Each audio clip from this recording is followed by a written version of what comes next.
오늘 말씀은 에스겔 42장입니다. 제사장의 방과 사면, 벽, 환상이라는 주제로 말씀을 전하겠습니다. 예수 그리스도께서 성육신을 하시기 전까지의 시대를 우리는 구약 시대라고 부릅니다. 그 시대에 하나님께서 만들고 싶어 하셨던 것이 제사장 나라입니다. 그 제사장 나라의 핵심 요소는 당연히 제사장이었습니다. 그리고 백성들은 제사장을 통해 이루고자 하셨던 하나님의 뜻을 성실히 준행해야 했습니다. 하나님은 이스라엘 백성들이 제사장 나라의 법도에 준행했을 때엔 정치, 경제, 사회, 군사 등 모든 것에 형통함을 약속하셨습니다. 경제적으로 절대 다수가 가난했던 시대에 약자들도 더불어 함께 살아갈 수 있도록 하신 것입니다. 그것이 곡식을 수확할 때 가난한 자들을 위해 남겨두라는 것이었죠. 요즘 우리나라는 아파트 값으로 홍역을 앓고 있습니다. 이러한 문제를 근본적으로 해결하시기 위해 가진 자로 하여금 나누게 하신 것입니다.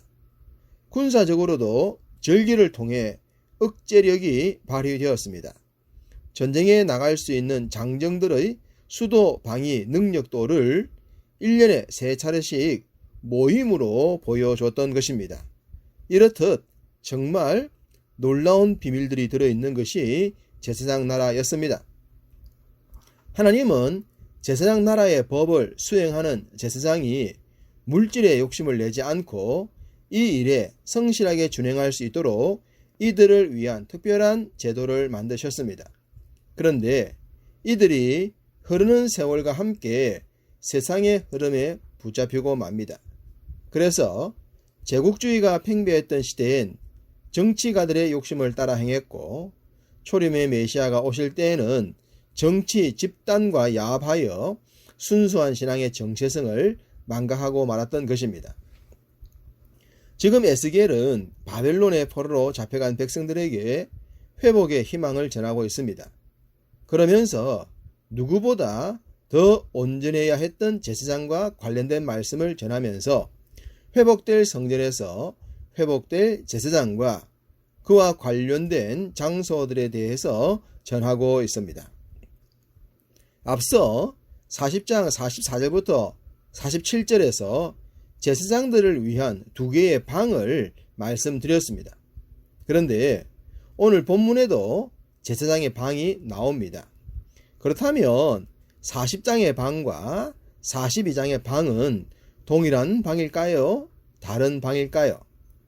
언급된 내용으로 볼 때에 다른 방으로 보입니다. 40장의 방은 성전에 붙어 있었던 방이었고 42장의 방은 부속 건물로 보여지기 때문입니다.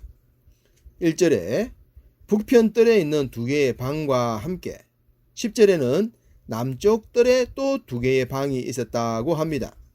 이 두 곳의 방들은 그 모양과 크기는 동일했지만 방향만 달랐습니다. 이 방의 위치는 3층에 있었는데 한 개의 방은 안뜰을 향했고 다른 방은 바깥뜰을 향했습니다. 3절에 회랑들이 있었다고도 했는데 요즘 말로 하면 발코니나 혹은 베란다라고 할 수 있습니다. 우리가 발코니나 베란다에서 밖을 구경하듯이 회랑은 안뜰과 바깥뜰을 바라볼 수 있는 곳에 조성이 되었습니다. 하나님은 제사장들로 하여금 이곳에서 성전의 안뜰과 바깥뜰을 언제나 주시할 수 있도록 하신 것입니다. 하나님의 종은 언제나 하나님의 일과 하나님의 집을 살펴보아야 함을 말씀하고 있는 것 같습니다. 하나님은 레위지파 사람들을 이스라엘 전역 48곳에 흩어져 살게 하지 않았습니까? 이것도 이스라엘 모든 곳에서 성전이 있는 곳을 지향하도록 한 것입니다. 특별히 흩어져서 생활하다 보면 성전을 잊어버릴 수도 있는데 하나님께 집중할 수 있는 자들을 그 곁에 두셔서 하나님을 잊지 않도록 하셨던 것입니다. 그리고 3대 절기 때는 장정들로 하여금 성전에 있는 수도로 모이게 했던 역할들도 이들이 했던 것이겠죠. 13절과 14절은 제사장에게 준 2개의 방에서 해야 할 일들을 구체적으로 기록하셨습니다. 그 내용을 정리하면, 첫째, 제사장들이 희생제사를 드린 후에 규례를 따라 제사장에게 배당된 음식물을 이곳에서만 먹게 한 것입니다. 하나님께 드려졌던 예물 중에서 화목제 제물의 일부를 제사장이 먹을 수 있었습니다. 이것은 제사장의 특권이요 당연한 몫이었습니다. 거룩한 일에 헌신한 자들을 위한 특별한 배려라고 볼 수 있겠습니다. 두 번째는 제사에 필요한 지성물을 보관했던 장소로 사용하라고 하셨습니다. 유월절을 지킬 때에 희생제물을 14일간 간직했다가 제물로 드렸는데, 그 14일이란 제물에 문제가 없다는 것을 확인하는 시간이었습니다. 또한 최상의 상태로 만들어서 하나님께 드렸던 시간이었겠죠. 어떤 것이든지 간에 하나님께 드리는 제물은 항상 최상의 것을 드려야 한다라고 하는 것을 이 14일이 증명하고 있습니다. 그러기 위해서는 그 방에 항상 거하는 제사장이 직접 관리하는 것이 최상이지 않겠습니까? 그래서 제사장이 관리하는 방을 특별하게 만들라고 하신 것입니다. 마지막 세 번째는 제사 드릴 때 입었던 옷을 갈아입고 그 옷을 보관했던 장소로 사용이 되었습니다. 사람들은 아주 약한 존재이기에 아주 사소한 것이지만 때론 그런 것에 매여서 미혹될 때가 있습니다.